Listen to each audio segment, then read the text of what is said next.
This video is called How to Cure Depression and Anxiety with Your Nose. Trees are millions of years older than us. They are millions of years older than dinosaurs even. Plants have been on this planet since basically the beginning, and they form the foundation of life. They give oxygen, and we need oxygen. And the plants also depend on us and other animals like birds and bees and mammals like bears, all kinds of animals. The trees depend on these animals, and these animals depend on the trees. We get our food from trees, fruit. So the trees can only communicate in scent. They can't speak, they can't move. The only way they can communicate is through putting a scent out in the oxygen. We need the oxygen, so we breathe the oxygen. And the reason we have a nose is because it allows the chemicals to go straight into our brain. And then we can analyze the chemicals, and the trees use this to communicate. So the trees want us to help them to fruit and to spread the seed and all of that, help them with the flowers. So they deliberately have scents that make you feel good, that make you high, that make you feel love and joy. And in the old days, we lived in the forest and we would be smelling this all day and all night. And we would have a relationship with the trees around us, and we would feel good. But now we live in cities, in little boxes, and we're taken away from these trees, and in particular we're taken away from fruit trees. Fruit trees are the ones that we have the most relationship with, and these give off the scents that we smell. And the colors that we see, they deliberately have like red apples to attract us, and yellow bananas, and pink peaches, and all these colors are deliberately designed to excite us. And this is why we like bright colors. And so seeing colors also makes us feel good, but smelling the flowers, smelling the trees, smelling the fruit stimulates feel-good chemicals in the brain. And being in traffic with pollution makes you stressed. Living in a little box in an apartment in a city makes you stressed.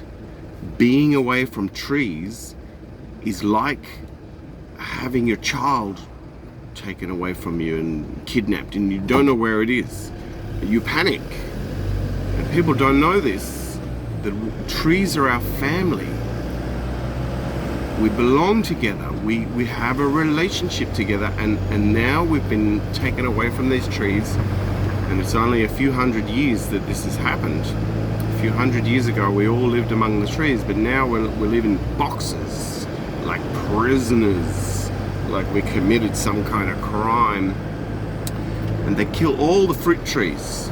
They've taken all the fruit trees away and put them on farms and put big fences so you can't climb into the farm and smell the apricots or the apples or strawberries or whatever.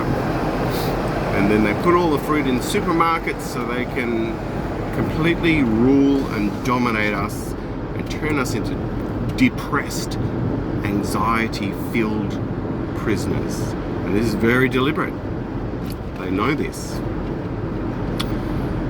So here we all are, away from these trees, and we have this panic loneliness. The loneliness a lot of people feel. They think, oh, I have a soulmate somewhere out there, and I keep searching and I'll find that soulmate and it will fill that emptiness. But that emptiness is missing the trees. Your soulmate is trees, and in particular it's fruit trees and flowering trees. Not pine trees. Pine trees pretty cool though. So, how to solve this problem? Well, if you're lucky enough to have a garden, you can start to plant some fruit trees and you go out and smell them. If you've ever met anybody who has a garden, you'll find they're very happy. Go and ask them. Go find a neighbor with a beautiful garden who's always in the garden and say, "Are you happy?" And they say, "Yes, I love my garden. I smell the roses and I've got a little orange tree. Isn't it beautiful?" And they're so happy. The most miserable people you'll find in the Middle East, where there's no trees, and they're so hostile and aggressive and having war all the time because they've got no trees. They killed all the trees. In 1 kilometer, turn left on Marriott Street. Pyramids used to be a tropical forest. They killed all the trees and it was all gone, and now they're suffering. And if you go into the Amazon forest and find a tribe there, they're all happy. They're having a great time. They love it. They don't want to be disturbed. Go away with your microwave ovens and your cars and your Hollywood movies, because that really is just stupid. It makes you depressed and angry and aggressive and anxiety and insane. These things are all bullshit. What is real is Mother Nature and the forest and fruit trees. So, if you live in a city and you don't have a garden, you can go to a fruit shop and buy fruit and smell it. Smell the oranges and the apples and the bananas and then eat them. And you'll feel a lot better and they're really good for your health.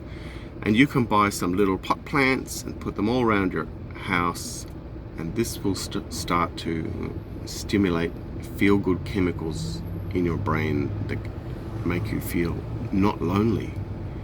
You have a house full of plants, you won't feel lonely. You'll have all these friends. And if you're really in tune, you'll understand that trees, being millions of years old, they're incredibly intelligent. They have a system of roots that goes into the earth. They all intermingle.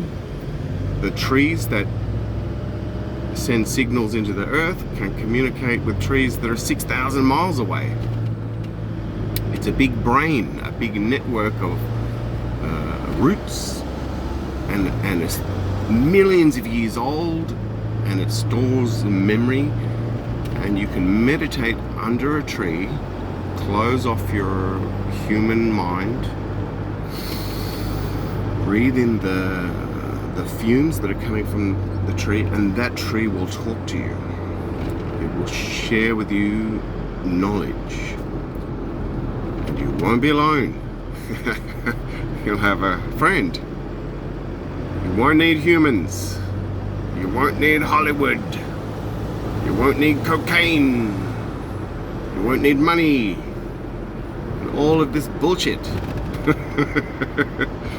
Because you have a relationship with trees, which is what is completely natural for us.